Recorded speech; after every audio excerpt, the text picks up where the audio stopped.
श्री विष्णु पुराण जी का प्रथम अंश का 8वां अध्याय।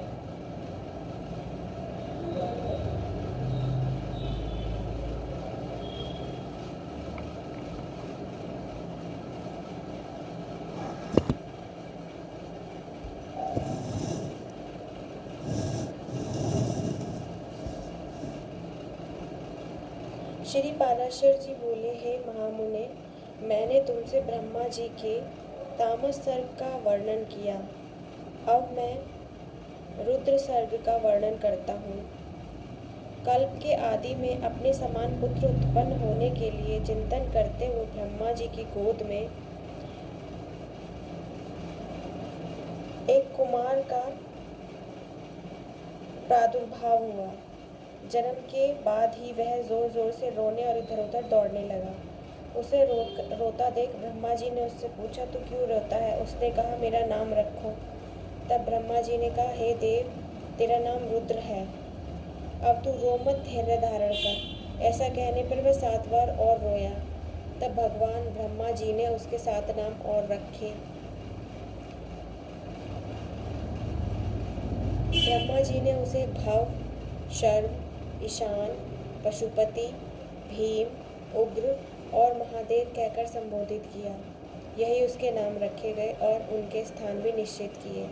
सूर्य, जल, पृथ्वी, वायु, अग्नि, आकाश,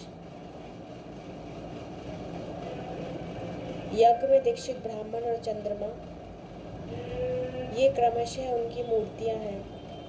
रुद्र आदि नामों के साथ उन सूर्य आदि मूर्तियों की क्रमशः सुवर्चला, उषा, विकेशी, अपरा, शिवा, स्वाहा, दिशा, दीक्षा और रोहिणी नाम की पत्नियां हैं। अब उनके पुत्रों के नाम सुनो। शनिश्चर, शुक्र, लोहितांग, मनोज, स्कंद, सर्ग, संतान और बुध, ये उनके पुत्र हैं। ऐसे भगवान रुद्र ने प्रजापति दक्ष की पुत्री सती को अपनी भार्या रूप से ग्रहण किया। उस सती ने दक्ष पर कुपित होने के कारण अपना शरीर त्याग दिया था। फिर वह मैना के गर्भ से हिमाचल की पुत्री उमा के रूप में प्रकट हुई। भगवान शंकर ने उनसे फिर विवाह किया। भृगु के द्वारा ख्याति ने धाता और विधाता नामक 2 देवताओं को और लक्ष्मी जी को जन्म दिया, जो भगवान विष्णु जी की पत्नी हुई।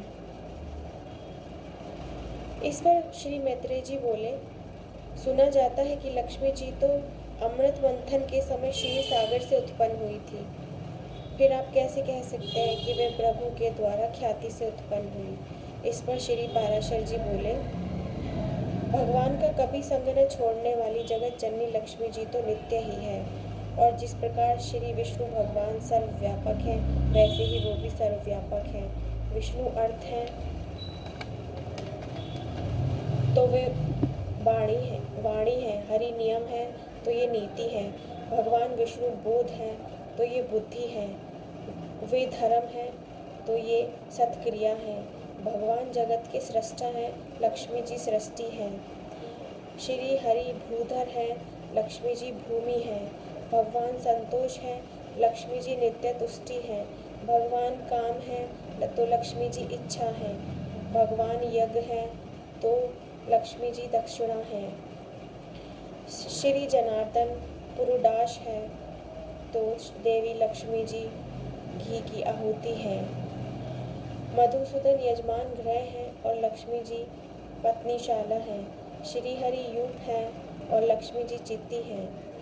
भगवान कुशा है, लक्ष्मी जी इग्मा है। भगवान साम स्वरूप है और श्री कमला देवी उदिति है। जगतपति भगवान वासुदेव हुताशन है और लक्ष्मी जी स्वाहा है। भगवान विष्णु शंकर है और श्री लक्ष्मी जी गौरी है। श्री केशव सूर्य है और कमल वासिनी श्री लक्ष्मी जी उनकी प्रभा है। श्री विष्णु पितृगण है और श्री कमला नित्य पुष्टिदायिनी स्वधा है। विष्णु अति विस्तीर्ण सर्वात्मक अवकाश है और लक्ष्मी जी स्वर्ग लोक है। भगवान श्रीधर चंद्रमा है और श्री लक्ष्मी जी उनकी अक्षय कांति है। हरि सर्वगामी वायु है और लक्ष्मी जी जगत की गति और आधार हैं। श्री गोविंद समुद्र है, लक्ष्मी जी उनकी तरंग है। भगवान मधुसूदन देवराज इंद्र हैं और लक्ष्मी जी इंद्राणी हैं। चक्रपाणी भगवान यम है और श्री कमला यम पत्नी धूमोर्णा है। देवादिदेव श्री विष्णु कुबेर हैं और श्री लक्ष्मी जी साक्षात रिद्धि हैं। श्री केशव स्वयं वरुण हैं और महाभागा लक्ष्मी जी गौरी हैं। श्री हरिदेव सेनापति स्वामी कार्तिकेय हैं और श्री लक्ष्मी जी देवसेना हैं। भगवान गदाधर आश्रय हैं और लक्ष्मी जी शक्ति हैं। भगवान निमेश हैं और लक्ष्मी जी काष्ठा हैं। विष्णु जी मुहूर्त हैं और ये कला है। सर्वेश्वर सर्वरूप श्री हरि दीपक है और श्री लक्ष्मी जी ज्योति है। श्री विष्णु जी वृक्ष रूप हैं और जगत माता श्री लक्ष्मी जी लता हैं। चक्र गदाधर देव श्री विष्णु जी दिन है और लक्ष्मी जी रात्रि हैं। वरदायक श्री हरि वर हैं और पद्म निवासिनी श्री लक्ष्मी जी वधु हैं। भगवान नद हैं और श्री जी नदी हैं। कमल नयन भगवान ध्वजा हैं और कमलाय लक्ष्मी जी पताका हैं। परमात्मा नारायण लोभ है और लक्ष्मी जी तृष्णा है। रति और राग भी साक्षात श्री लक्ष्मी जी और गोविंद रूप ही हैं। देव तिर्यक और मनुष्य आदि में पुरुषवाची भगवान हरि हैं और स्त्रीवाची श्री लक्ष्मी जी। इनके अलावा और कोई नहीं है।